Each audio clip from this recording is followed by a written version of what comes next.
Hi guys, thought I'd share another journal that I'm going to start working on, and what I'll be using for the cover. Most of my books that I make, not that you've seen on YouTube because I've only just kind of started my channel a couple of months ago, but most of the books I've been making over the previous years are hardcovers, and I was never really a fan of the softcover journals until more recently, but I have started making a few and I quite like them actually. So I thought I'd maybe just video the making of some of my journals. Sorry, it's not a tutorial because I don't really have, proper camera set up yet, and I don't know how to edit videos yet, so it's kind of hard to stop and start and show you a proper tutorial. But once I do get a proper setup and learn how to edit, I will do some tutorials. But I thought I'd just show you maybe in parts some steps of the way. So this soft journal, I'm just trying to use up some smaller fabric scraps that I've got, and it probably turn out a kind of boho-ish style journal just because of the patterns on the fabric and the patchiness of it, but I'll show you the fabric in a minute. So what I'm going to make the cover out of, I've got this big huge piece of, I don't know what it is, it's not leather, it's probably vinyl or something like that, but it's really thick, sturdy, it's not stretchy. So I'll be using some of that. So I've got this huge piece.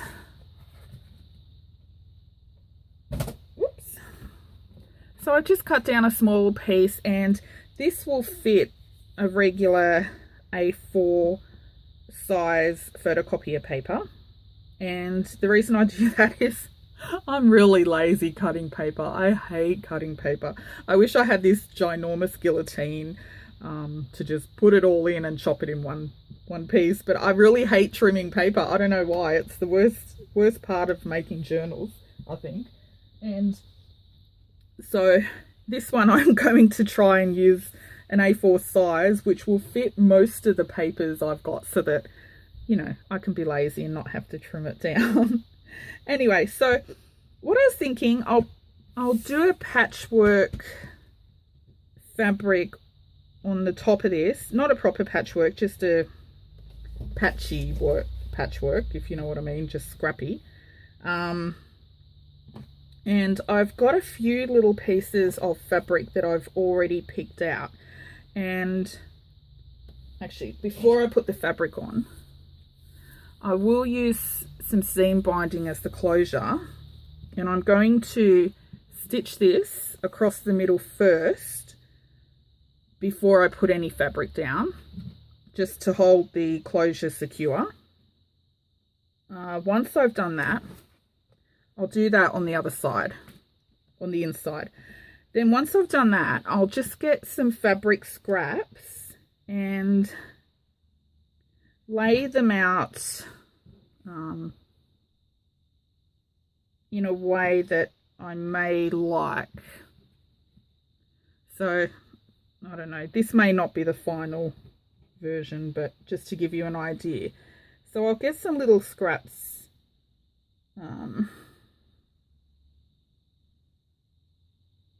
something, I don't know, something like this. These are all little Odd Podge pieces. And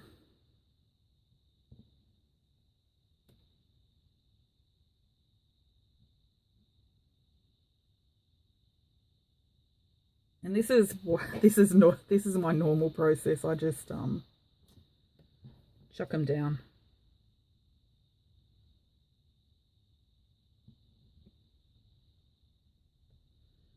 Okay, I'll probably do something along the lines of this.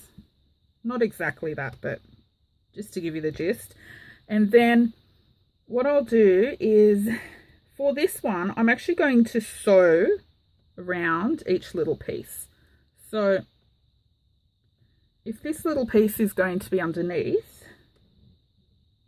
I will sew him down first, then I'll plop this guy on and this guy on, and then I'll sew those around, and I'll just go around each little piece. Now, I'm a bit of a lazy sewer, so sometimes I don't sew around the entire piece and then cut the thread and go to the next piece.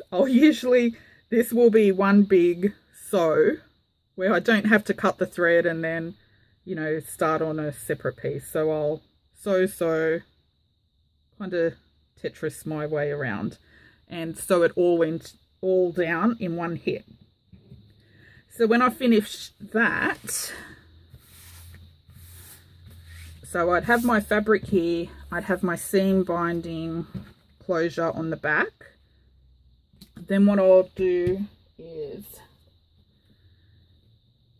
for the inside cover, I'll take some of my lining fabric, which will probably be this fabric.